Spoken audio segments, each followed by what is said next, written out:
నమస్కారం. వీడిజిటల్ న్యూస్ కి స్వాగతం. నా పేరు దివ్య. వార్తల ముందుగా ముఖ్యాంశాలు.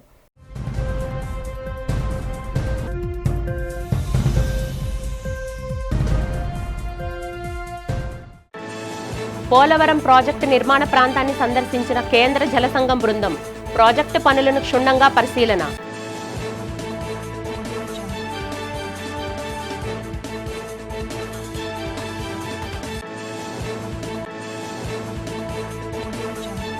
కూటమి ప్రభుత్వం అన్ని రంగాల్లో విఫలమైందని విమర్శించిన వైసీపీ నేతలు ప్రభుత్వ ఏడాది పాలన వైఫల్యాలపై పుస్తకావిష్కరణ.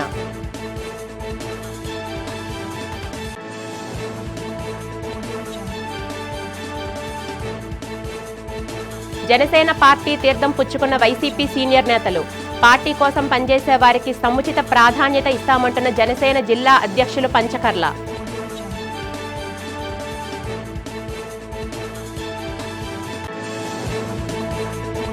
యోగాంధ్రాను విజయవంతం చేయాలని పిలుపునిచ్చిన భీమిలి ఎమ్మెల్యే గంటా శ్రీనివాసరావు యోగాంధ్ర నిర్వహణ ఏర్పాట్లపై సమీక్ష.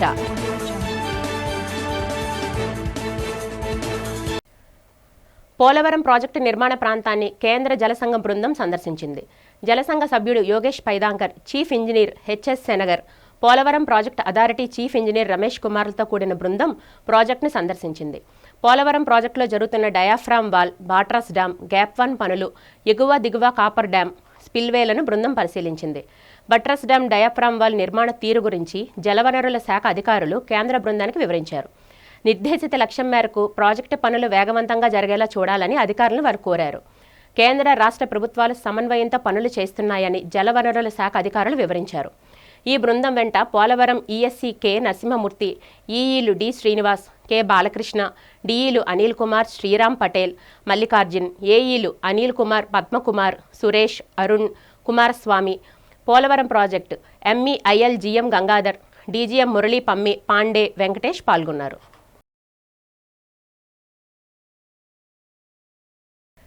స్వచ్ఛ భారత్ నిర్వహించి కొండపై విత్తన బంతులను జేడీ ఫౌండేషన్ ప్రతినిధులు పలు సంస్థలతో కలిసి విసిరారు.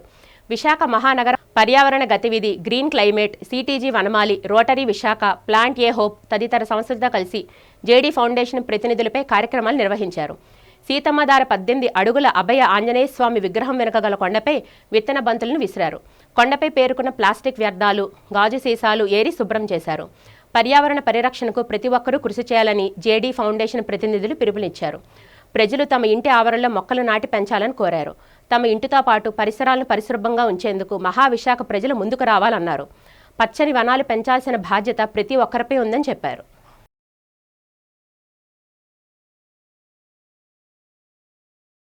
Green climate, plant a hope, Vanamali, women enterprise, so ఇలాగా చాలా ఆర్గనైజేషన్స్ గురించి వచ్చి వాళ్ళు ఈ కార్యక్రమంలో చాలా బాగా పాల్గొన్నారు. ఒకటి waste removal, plastic waste removal, రెండోది సీడ్ బాల్ థ్రోయింగ్. మేము ట్రెక్కింగ్ కూడా పైకి వెళ్ళామండి. అందరూ చాలా బాగా పాల్గొన్నారు. ఇక్కడ మేము సీతంధారలో 108 feet స్టాచ్యూ దగ్గర ఉన్నాం, హనుమంతుడి స్టాచ్యూ.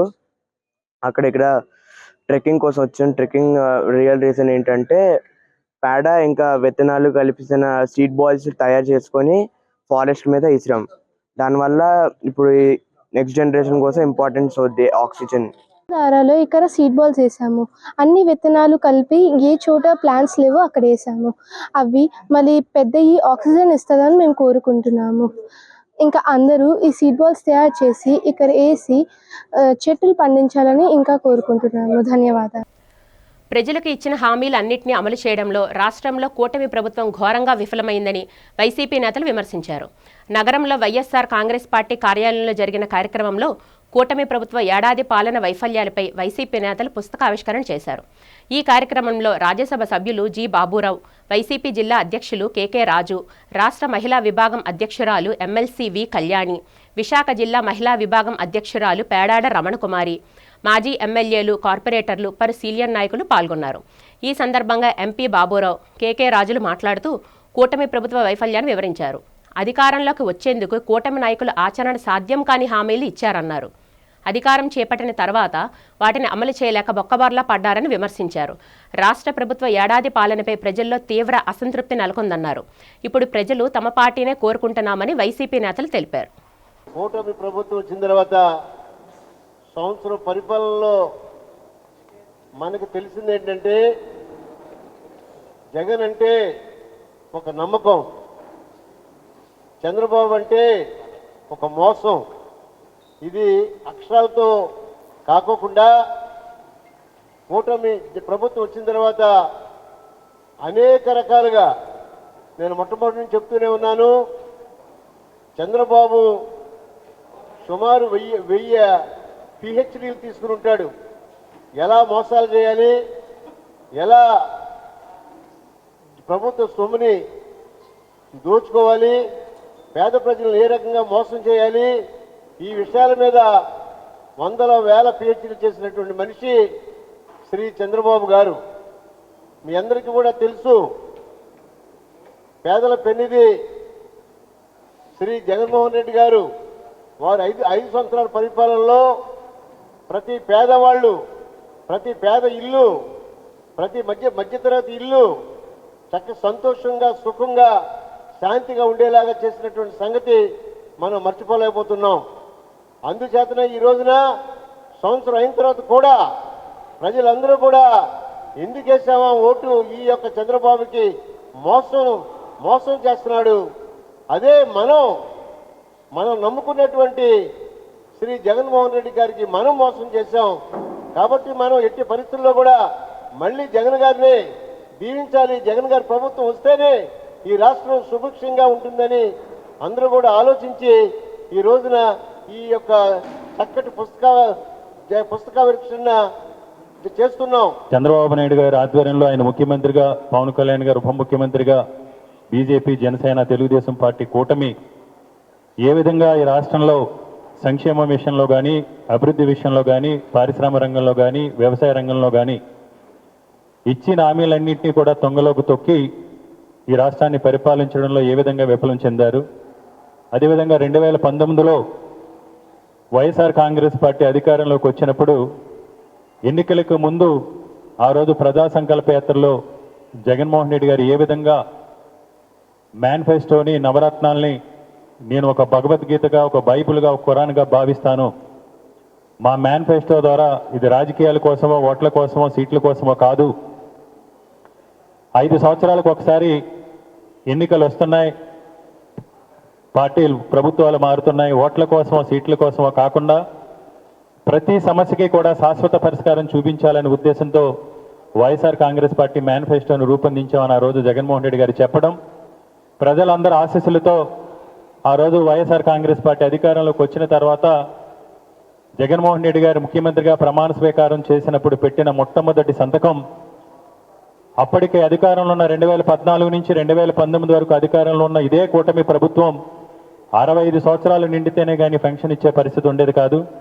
అది కూడా శాచురేషన్ పద్ధతిలో కాకుండా ఎవరైనా ఆ గ్రామంలో కానీ, ఆ వార్డులో కానీ, ఆ సచివాలయ పరిధిలో కానీ పెన్షన్ తీసుకునేవారు చనిపోతే తప్ప కొత్తగా పెన్షన్ ఇచ్చే పరిస్థితి ఉండేది కాదు. అలాంటి దాన్ని మారుస్తూ ముఖ్యమంత్రిగా ప్రమాణ స్వీకారం చేసినప్పుడు జగన్మోహన్ రెడ్డి గారు పెట్టిన మొట్టమొదటి సంతకం వృద్ధాప్య పెన్షన్ వయసు 65 సంవత్సరాల నుంచి 60 సంవత్సరాలకు తగ్గించి అప్పటికి 2000 రూపాయలుగా ఉన్న దాన్ని దఫదఫాలుగా 3000 రూపాయలు చేస్తూ పెట్టిన మొట్టమొదటి సంతకం దగ్గర నుంచి ఈరోజు సచివాలయ వ్యవస్థ స్థాపన కానీ, రైతు భరోసా కానీ, మత్స్యకార భరోసా కానీ, నేతన్న నేస్తం కానీ, వైఎస్ఆర్ చేయుత కానీ, వైఎస్ఆర్ చేదోడు కానీ.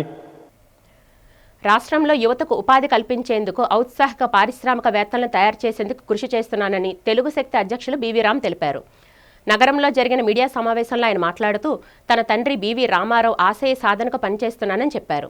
యాపిల్ పార్క్ పునరుద్ధరణకు రాష్ట్ర ప్రభుత్వం చర్యలు చేపట్టాలని డిమాండ్ చేశారు. వ్యాట్ ఆదాయాన్ని రాబట్టడంలో అధికారులు ఘోరంగా విఫలమయ్యారన్నారు. అధికారుల నిర్వాహం వల్ల రాష్ట్ర ప్రభుత్వం 5,000 కోట్ల రూపాయల ఆదాయాన్ని కోల్పోయిందన్నారు. వన్ టైం సెటిల్మెంట్ ద్వారా ప్రయత్నిస్తే రాష్ట్రానికి 5,000 కోట్ల ఆదాయం వస్తుందన్నారు. ముఖ్యమంత్రి చంద్రబాబు నాయుడు స్పందించి రాష్ట్రంలో చిన్న మధ్య తరహా పరిశ్రమల అభివృద్ధికి చేయూత అందించాలని బీవీ రామ్ కోరారు. నగరానికి వస్తున్న ముఖ్యమంత్రి చంద్రబాబు అపరెల్ పార్కును పునరుద్ధరిస్తే రాష్ట్ర ప్రభుత్వానికి భారీ ఎత్తున ఆదాయం వస్తుందన్నారు. ఆంధ్రప్రదేశ్ రాష్ట్ర అభివృద్ధి జరగాలని నిరుద్యోగ యువతకి ఉపాధి కలపాలని అనే సంకల్పంతో ఎంటర్ప్రెన్యూర్షిప్ డెవలప్మెంట్ జరగాలని ఉద్దేశంతో పెట్టడం జరిగింది. మరి రేపు ముఖ్యమంత్రి గారు విశాఖపట్నం పర్యటన చేయబోతున్నారు. మరి గతంలో మనం చూసాం జిఎస్టీ 2017 జిఎస్టీ వచ్చింది. నాటి వరకు ఏదైతే వ్యాట్ ఉందో ఆ వ్యాట్ని కేంద్ర ప్రభుత్వం రాష్ట్ర ప్రభుత్వానికి వదిలేసింది. ఏమంటే ఏదైతే వ్యాట్ బకాయిలు ఉన్నాయో ఆ బకాయిలన్నీ రాష్ట్ర ప్రభుత్వాన్ని డీల్ చేయమని చెప్పి కేంద్ర ప్రభుత్వం 2017లో వదిలేసింది. కానీ దురదృష్టం ఏంటంటే మన రాష్ట్రం వెనకబడిపోయింది. పక్క రాష్ట్రాలైన వెస్ట్ బెంగాల్, తమిళనాడు, గుజరాత్, మహారాష్ట్ర ఈ అన్ని రాష్ట్రాల్లో కూడా వన్ టెస్ట్ చేసుకొని వాళ్ళు రెవెన్యూ రాబట్టుకున్నారు. కానీ మన రాష్ట్రంలో రెవెన్యూ సుమారు 5,000 కోట్ల రూపాయలు రెవెన్యూ ఉండిపోయింది. ఎవరి దగ్గర అంటే ఇండస్ట్రీస్ దగ్గర ఉండిపోయింది. ఆ ఇండస్ట్రీ వల్ల కాయలాపడే పరిస్థితి అయిపోయింది. నేను ఒకటే కోరుతున్నాను ముఖ్యమంత్రి చంద్రబాబు గారిని, రేపు మీరు విశాఖపట్నం పర్యటన వస్తున్నారు, దయచేసి ఏదైతే ఆర్ఆర్ యాక్ట్ కింద పెట్టి ఈ వ్యాట్ డబ్బులు ఏవైతే బాకీలు ఉండిపోయినాయో ఈ బాకీల్ని వసూలు చేసిన బాధ్యత ప్రభుత్వం పైన ఉంది, అధికారుల పైన ఉంది. కానీ ఇక్కడ అధికారులు తప్పుడు వ్యవహరించి ఇవాళ ఆర్ఆర్ యాక్ట్కి వెళ్ళిపోయి కోర్టులు నడుస్తున్నాయి. ఒకరోజు యోగా చేయడం వల్ల ఆరోగ్యంగా ఉంటామని, అందువల్ల ప్రతి ఒక్కరూ విధిగా రోజు యోగా సాధన చేసినట్లయితే మనుషులు రోగాల బారిన పడకుండా ఆరోగ్యంగా, సంపూర్ణంగా, ప్రశాంతంగా జీవిస్తారని జిల్లా సమాచార పౌర సంబంధాల అధికారి ఎస్వి రమణ పేర్కొన్నారు. యోగాంధ్ర 2025 కార్యక్రమంలో భాగంగా ఆదివారం అనకాపల్లి కలెక్టర్ కార్యాలయ ఆవరణలో జిల్లా సమాచార పౌర సంబంధాల అధికారి ఎస్వి రమణ ఆధ్వర్యంలో చేపట్టిన సెలబ్రిటీ యోగా ప్రదర్శన కార్యక్రమాన్ని ఉదయం 6 గంటల నుంచి 9 గంటల వరకు ప్రముఖ సెలబ్రిటీ, ఏషియన్ బ్రాండ్ మోడలిస్ట్ బాక్సర్ కుసుమ, ఇతర ప్రముఖులు మరియు సమాచార శాఖ సిబ్బందితో నిర్వహించారు. ఈ యోగా ప్రదర్శనలో యోగా గురువు, మంగిణ్య యోగా శిక్షకులు జ్యోతి, లక్ష్మీలు ఈ కార్యక్రమాన్ని నడిపిస్తూ యోగాలో ఆసనాలు, బ్రీతింగ్ టెక్నిక్స్ అన్నీ కూడా చేసి చూపించి అందరితో యోగాసనాలు వేయించడం జరిగింది. ఈ యోగా ప్రదర్శనలో సహాయ సమాచార ఇంజనీర్ బాలాజీ, జూనియర్ సహాయకులు పీడీఎస్ మూర్తి, సమాచార శాఖ సిబ్బంది, ఇతర ప్రముఖులు తదితరులు పాల్గొన్నారు. మేదర సామాజిక వర్గాల సమస్య పరిష్కారానికి తన వంతు కృషి చేస్తానని ఎమ్మెల్సీ సిహెచ్ వంశీకృష్ణ శ్రీనివాస్ హామీ ఇచ్చారు. నగరంలో ఆంధ్రప్రదేశ్ మేదరి సంఘం రాష్ట్ర కార్యవర్గం ప్రమాణ స్వీకార మహోత్సవం జరిగింది. ఈ కార్యక్రమానికి హాజరైన ఆయన మాట్లాడుతూ తన దృష్టికి తీసుకువచ్చిన సమస్యల పరిష్కారానికి కృషి చేస్తానన్నారు. మేదరి సామాజిక వర్గ సమస్యలను ప్రభుత్వం దృష్టికి తీసుకువెళ్తానని చెప్పారు. సంఘం రాష్ట్ర అధ్యక్షులు గ్రంథి రామోజీ, కార్యదర్శి పి నాగరాజులు మాట్లాడుతూ తమ సామాజిక వర్గానికి ఎస్టీ జాబితాలో చేర్చేందుకు అన్ని అర్హతలు ఉన్నాయన్నారు. అయితే తమను ఎస్టీ జాబితాలో చేర్చకుండా తీరని అన్యాయం చేస్తున్నారని వాపోయారు. తమ సామాజిక వర్గాన్ని ఎస్టీ జాబితాలో చేర్చే విధంగా కృషి చేస్తామని సంఘం నాయకులు రామోజీ, నాగరాజు తెలిపారు. ఈ కార్యక్రమంలో సంఘం నాయకులు వైకుంఠరావు, టంగుటూరు సంజీవరావు, సత్యవతి, లక్ష్మి పాల్గొన్నారు.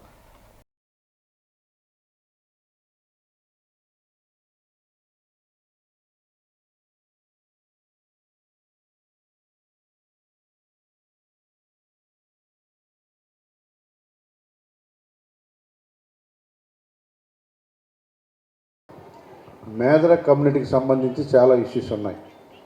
వెనుకబడిన సామాజిక వర్గం, నేను కూడా మీలో ఒకరినే. మన సమస్యలని కూడా నాకు కూడా తెలుసు, అవగాహన ఉంది. ఒకటి, మనం ఎస్టీల్లో చేర్చాలి అన్నది ఒక డిమాండ్ ఉంది మేజర్గా.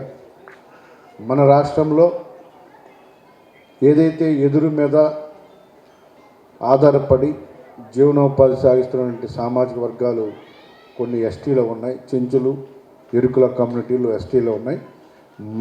మేము కూడా అదే వృత్తి మీద ఉన్నాం కాబట్టి మమ్మల్ని కూడా ఎస్టీలో చేర్చమనే డిమాండ్ న్యాయమైన డిమాండ్. అది నా వంతు కూడా నేను కృషి చేస్తాను 100%. అలాగే ఎదురు ఎక్కడన్నా తెచ్చుకుంటున్నప్పుడు కానీ లేకపోతే ఇంకేదన్నా ప్రాబ్లమ్స్ ఉంటే మా దృష్టి తీసుకొస్తే మేము సహకరిస్తాం. మన కులవృత్తి కాబట్టి దానికి మా వంతు సహాయం కూడా మేము అందిస్తాం. ఎప్పుడు ఏదైనా సమస్యలు ఉన్నా పెద్దలకు కానీ ఇక్కడ వృత్తి మీద నివసిస్తున్న వాళ్ళకి కానీ, ముఖ్యంగా మా అన్న నియోజకవర్గంలోని ఈ పక్కనే ఉంది, మేదర వీధి ఉంది ఏకంగా. సో మేజర్గా అక్కడే ఉంటారు ఎక్కువ. వాళ్ళకి కానీ ఎక్కడైనా ఏదైనా ప్రాబ్లం ఉంటే ఖచ్చితంగా మనస్ఫూర్తిగా సహకరిస్తామని తెలియజేస్తా ఉన్నా. మన సామాజిక వర్గానికి ఏదైనా ఎక్కడైనా ప్రాబ్లం ఉన్నా, లేకపోతే ఇప్పుడు ఎవరో పెద్దలు మాట్లాడుతూ ఇంకా కొంచెం కులహంకారంతో కులం మీద దూషిస్తాను, అలాంటి ఏమన్నా ఉంటే మా దృష్టికి తీసుకెళ్ళండి, తోలు తీస్తాను ఎవరినైనా. ఇప్పుడు ఆ రోజులు పోయాయి. ఆ ఆ రోజులు పోయాయి, ఇంకా ఆ రోజులు లేవు. ఇప్పుడు మందే రాజ్యం, బీసీలు ఎక్కువ మంది ఉన్నాం, మన అందరం ఏకదాటి మీద ఉండాలి. ఎస్ఎస్బీ అందరూ కూడా, ఎవరు కూడా కులంకారంతో వ్యవహరిస్తే ఎవరు తగ్గే పరిస్థితి లేదు, తగ్గాల్సిన అవసరం కూడా మనకు లేదు. మనం ఎవరి మీద ఆధారపడి బతకట్లేదు, మన కష్టం మీద మనం ఉన్నాం కాబట్టి. ఆ రోజులు పోయాయి, ఇప్పుడు ఆ రోజులు లేవు. సో మీరు అందరూ కూడా హ్యాపీగా ఉండొచ్చు. అలాంటిది ఎక్కడైనా జరిగినా మా దృష్టికి తీసుకురండి. ప్రపంచ దేశాలకు నాగరికత నేర్పిన మా మేదర కులము ఈరోజు ఎంతో దుర్భరమైన పరిస్థితుల్లో ఏర్పాటు జరిగింది. ఆ రోజు కుటీరాలు వేసుకోవాలన్నా, నివాసాలు ఏర్పరచుకోవాలన్నా కూడా మా వెదురు వృత్తుల మీదే నివాసాలు ఏర్పరచుకున్నాయి. ఈ పొద్దు తల్లి గర్భంలో నుంచి బయటికి వచ్చినప్పటి నుంచి పాడి ఎక్కేంత వరకు అనుబంధాలు ఉన్నటువంటి మా మేదర కులము మేము అడగంటిపోతున్నాము. మా కులవృత్తులు కనుమరుగైపోతున్నాయి. మా జీవితాలు దుర్బలమైన జీవితాలు అవలంబిస్తున్నాం. అటవీ ప్రాంతాల్లో అయితే ఎరుకుల చెంచుల గిరిజనులు మాత్రము వాళ్ళు ఎస్టీగా కొనసాగుతూ వాళ్ళు రాజయోగాలు అనుభవిస్తున్నారు. మేము బీసీఏగా కొనసాగుతూ మేము అడవి ప్రాంతంలో జీవిస్తున్నాము. అదేవిధంగా నగర ప్రాంతాల్లో అయితే మురికి కాలువల పక్కన నివాసాలు ఏర్పరచుకొని దుర్భరమైన జీవితాలు అవలంబిస్తున్నాము.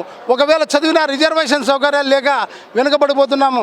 ఈ విధంగా మేము 47 సంవత్సరాల నుంచి కూడా సుమారుగా మా పెద్దల దగ్గర నుంచి గల్లీ నాయకుల దగ్గర నుంచి ఢిల్లీ నాయకుల వరకు మేము ఎన్నో మెమరాండాలు ఇచ్చినప్పటికీ మా మెమరాండాలు చెత్తకుప్పలకే పరిమితమైనవి తప్ప మాకు ఎలాంటి న్యాయం జరగలేదని కూడా మేము సభాముఖంగా ఎమ్మెల్యే గారికి కూడా తెలియజేశాము. ఏకైక ఎజెండా ఏంటంటే మా మేదర కులం మనకి రాజ్యాంగం ఏర్పడిన కాడి నుండి అన్ని కులాలని దానికి ఎస్టీకి అర్హత ఉన్న కులాలన్నింటినీ ఎస్టీలో యాడ్ చేశారు. ఎస్టీ అర్హత ఉన్నా కూడా మాకు పక్కన పెట్టి మాకు అన్యాయం చేశారు. దాన్ని ఎలాగైనా సాధించడం కోసం మేము ఈ రోజు నుండి తప్పకుండా పోరాట చేస్తాం. అన్ని రాజకీయ పార్టీలు కలుస్తాం. అందరి సమక్షంలోని దీన్ని పోరాడి సాధించుకుంటాం. మా మేదర్ల కళ సాకారం చేసుకుంటామని ఈ సభాముఖంగా మేము అందరం కోరుకుంటాం. పద్మశాలీలందరినీ ఏకతాటిపై తీసుకురావడమే లక్ష్యంగా పద్మశాలి గ్లోబల్ యాప్ను ఆవిష్కరించారు. నగరంలో జరిగిన కార్యక్రమంలో పద్మశాలి సామాజిక వర్గానికి చెందిన పలువురు ప్రముఖులు పాల్గొన్నారు. ఈ సందర్భంగా పద్మశాలి నేతలు మాట్లాడుతూ తమ సామాజిక వర్గానికి రాజకీయ పార్టీలు తగిన ప్రాధాన్యత ఇవ్వాలని డిమాండ్ చేశారు. రాజకీయ ప్రాధాన్యత లేకపోవడం వల్లనే బీసీల్లో అధిక జనాభా ఉన్నప్పటికీ తమ సామాజిక వర్గం ఇప్పటికే అభివృద్ధి చెందలేదన్నారు.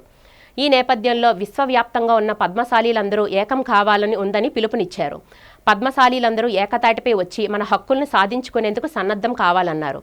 ఈ కార్యక్రమంలో ఉత్తరాంధ్ర జిల్లాల నుంచి పద్మశాలీల సంఘం నేతలతో పాటు పలువురు రాష్ట్ర ప్రముఖులు పాల్గొన్నారు.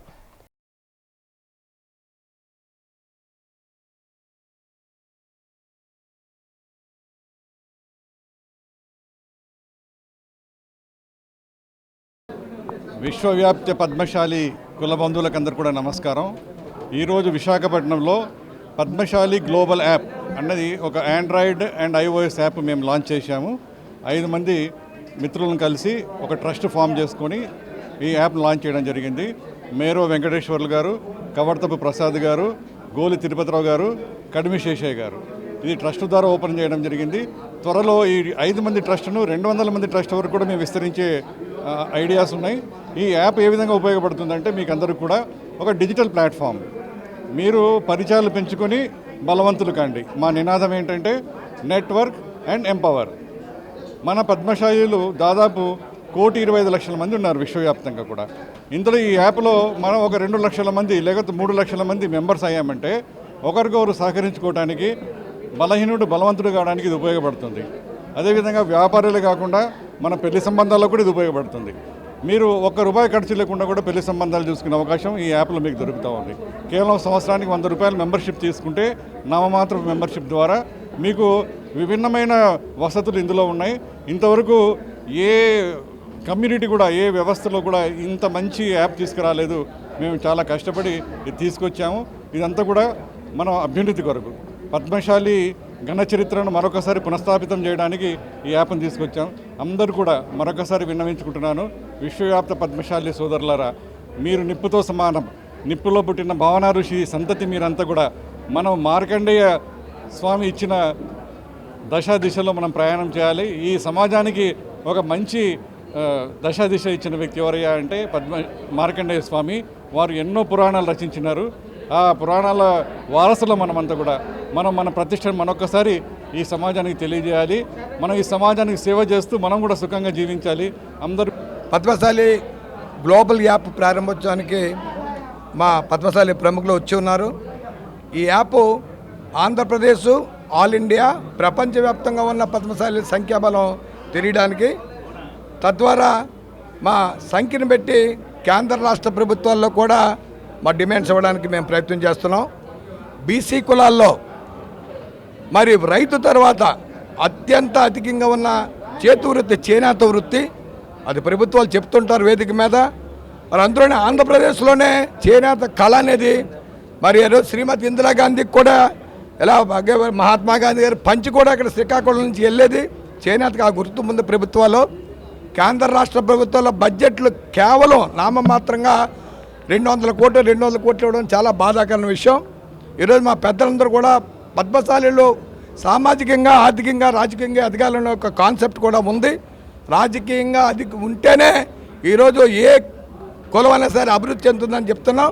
బీసీ కులాలంటే రాష్ట్రంలో 4-5 కులాలకే రాజకీయ ప్రాంతం కల్పిస్తున్నారు. 139 కులాలన్న బీసీలు కానీ, 32 కులాలకు ఉన్న ఎంబీసీలు కానీ, మోస్ట్ బ్యాక్వర్డ్ క్లాసులు కానీ, ఈరోజు చాలామంది అసెంబ్లీలో కానీ పార్లమెంట్లో కానీ కాలు పెట్టలేని జాతులు చాలా ఉన్నాయి. ప్రభుత్వాలు గుర్తించాలా. మేము ఈవేళ పోటీ చేయాలంటే ప్రజాసేవ చేస్తున్నాం, పోటీ చేయాలంటే ఆర్థికంగా వెనుకబడి వల్ల మేము రాజకీయంగా పోటీ చేయలేకపోతున్నాం.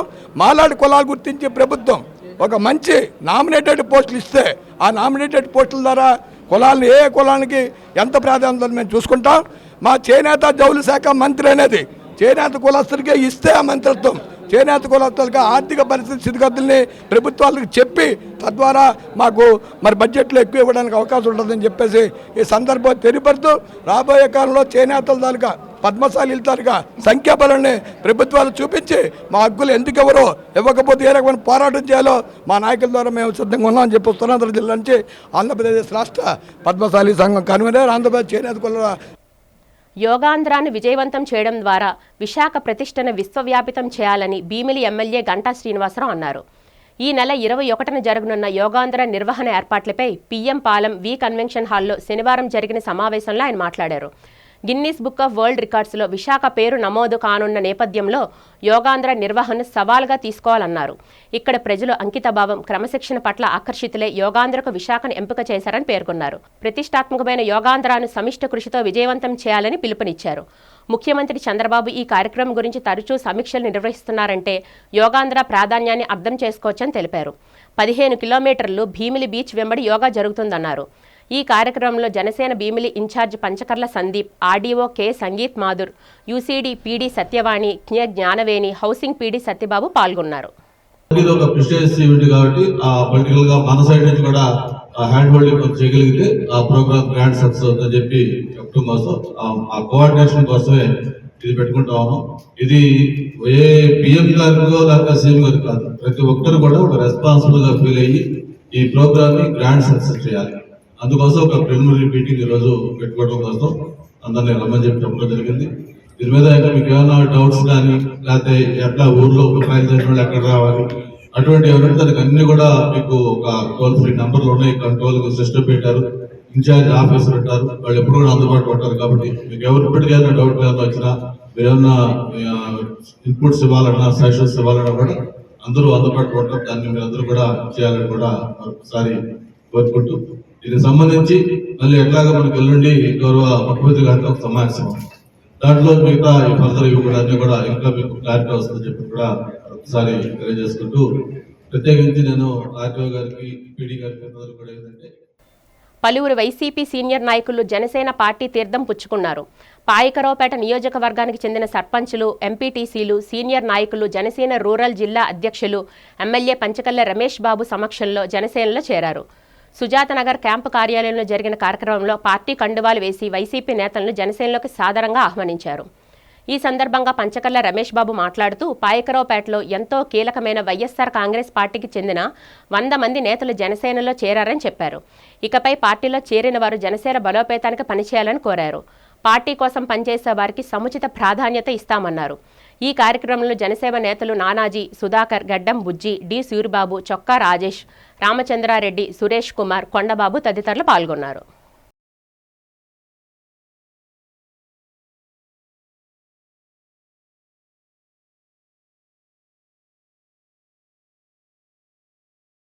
మా ఇన్ఛార్జి గడ్డం బుజ్జి గారి నాయకత్వంలో జనసేన పార్టీ ఆశయాలు కానీ ఈ కూటమి ప్రభుత్వం అన్నీరు పరిపాలన కానీ నచ్చి వాళ్ళ గ్రామాలు కూడా డెవలప్ చేసుకోవాలి, పవన్ కళ్యాణ్ గారి నాయకత్వంలో, గడ్డబుజ్జి గారి నాయకత్వంలో పనిచేయాలన్న ఒక మంచి ఆలోచనతో ఈరోజు జాయినింగ్కి వచ్చిన ప్రతి ఒక్కరిని స్వాగతిస్తూ కుమారపురం, రాజగోపాలపురం, కందిపూడి గ్రామాల నుంచి ఒక సర్పంచ్ గారు, ఎంపీటీసీ, వారి మిత్ర బృందం అందరికీ కూడా స్వాగతం పలుకుతూ ఏదైతే వారి నమ్మకాన్ని కానీ వారి తాలూకా ప్రజలకు ఏదైనా చేయాలన్న వారి ఆశయాన్ని కానీ తప్పకుండా ఇక్కడ అమలు జరిగి తీరుతుంది. మీ గ్రామాల్లో ఏ పనులున్నా, ప్రజలు మన్ననలు పొందే కార్యక్రమాలు ఏమున్నా గడ్డంబుజ్జి గారి ద్వారా మీ ఎమ్మెల్యే గారు, హోంమంత్రి అనిత గారికి కానీ నాకు కానీ చెప్పినట్లయితే తప్పకుండా మీరు ప్రజలకు ఏ మాట ఇచ్చినా కూడా చేసే బాధ్యత మేము తీసుకుంటామని మీకు మాటిస్తూ, రాష్ట్రంలో సివిల్స్ పరీక్షకు హాజరయ్యే వారి సంఖ్య చాలా తక్కువగా ఉందని సివిల్స్ కోచింగ్ సెంటర్ ప్రతినిధి తెలిపారు. రామాటాకీస్ రోడ్లో గల అంబేద్కర్ భవన్లో జరిగిన మీడియా సమావేశంలో ఆయన మాట్లాడుతూ ఆంధ్రప్రదేశ్ కంటే తెలంగాణ రాష్ట్రంలోనే సివిల్స్కు పరీక్షకు హాజరవుతున్న వారి సంఖ్య చాలా ఎక్కువగా ఉందన్నారు. ర్యాంకులు కూడా తెలంగాణ వారే ఎక్కువగా సాధిస్తున్నారని చెప్పారు. ఆంధ్రప్రదేశ్లో వారికి సరైన అవగాహన లేకపోవడంతోనే సివిల్స్ పట్ల ఆసక్తి కనబరచడం లేదన్నారు. దీన్ని దృష్టిలో పెట్టుకుని రాష్ట్రంలో విద్యావంతులైన యువతకు సివిల్స్పై అవగాహన పెంపొందించేందుకు ప్రయత్నిస్తామని చెప్పారు. విద్యార్థులు తమ సేవలను ఉపయోగించుకొని సివిల్స్ పరీక్షకు సన్నద్ధం కావాలని కోరారు.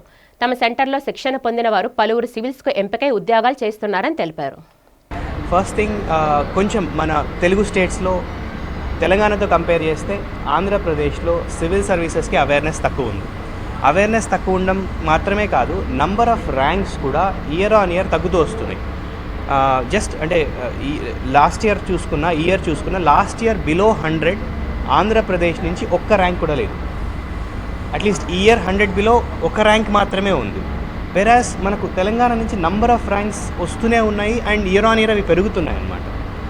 ప్లాజిబుల్ రీజన్ ఏమై ఉండొచ్చు అంటే ఇక్కడ డెఫినెట్లీ అవేర్నెస్ తక్కువ ఉంది, students number of students are preparing for that exam తక్కువ ఉందని అనిపించింది అనమాట. సో ఆ ఉద్దేశంతో సివిల్ సర్వీసెస్ ఎగ్జామ్ గురించి అవేర్నెస్ క్రియేట్ చేయాలనే ఇంటెన్షన్తోనే ఈ ప్రెస్ మీట్ ఒకటి కండక్ట్ చేయడం జరుగుతోంది. అండ్ మా ఇన్స్టిట్యూట్ గురించి చెప్పాలంటే ఆర్ట్ రిఫ్లెక్షన్స్ ఐఎస్ అకాడమీ 2021లో మేము దీన్ని ఎస్టాబ్లిష్ చేశాము. అండ్ ఎస్టాబ్లిష్ చేసిన very first year we got 6 ranks. ఇక్కడ నర్సీపట్నం అబ్బాయి మౌర్య భరద్వాజ్, ఇప్పుడు అబ్బాయి జాయింట్ కలెక్టర్ ఆదోని అనమాట, తను మన ఇన్స్టిట్యూట్ ఫస్ట్ స్టూడెంట్ అనమాట, ఫస్ట్ ర్యాంక్ అని చెప్పొచ్చు. తర్వాత ఇయర్ ఒక 15 ర్యాంక్స్ వచ్చాయి. అండ్ ఈ 2021 అనేది ఇన్స్టిట్యూట్ ఎస్టాబ్లిష్ చేయకముందు నేను పర్సనల్గా గైడ్ చేస్తున్నప్పుడు 2019లో మణికంఠ అనే ఒక అబ్బాయి కూడా క్లియర్ చేశాడు. తను వైజాగ్ డీసీపీగా కూడా చేశాడు. ఐ థింక్ 1.5 year పాటు వైజాగ్ డీసీపీగా చేశాడు. And right now I believe is in Chittoor ఎస్పీగా చేస్తున్నారు అనుకుంటాను. 2022లో మాకు వీ గాట్ 15 ర్యాంక్స్ అండ్ 23లో వీ గాట్ అగైన్ 24 ర్యాంక్స్. 22లో అగైన్ వైజాగ్ అమ్మాయి ఆశ్రిత 315 ర్యాంక్ వచ్చింది ఆ అమ్మాయికి. ఐ థింక్ ఆ అమ్మాయికి Indian audit and account service వచ్చింది.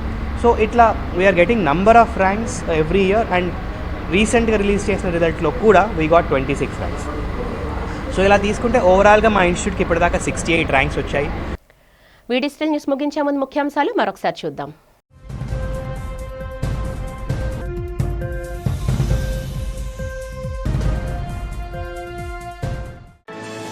పోలవరం ప్రాజెక్టు నిర్మాణ ప్రాంతాన్ని సందర్శించిన కేంద్ర జలసంఘం బృందం ప్రాజెక్టు పనులను క్షుణ్ణంగా పరిశీలన.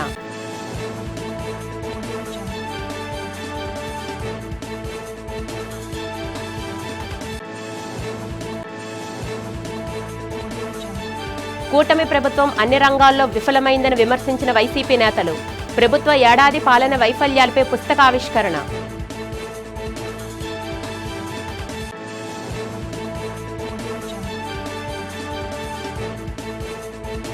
జనసేన పార్టీ తీర్థం పుచ్చుకున్న వైసీపీ సీనియర్ నేతలు పార్టీ కోసం పనిచేసే వారికి సముచిత ప్రాధాన్యత ఇస్తామంటున్న జనసేన జిల్లా అధ్యక్షులు పంచకర్ల.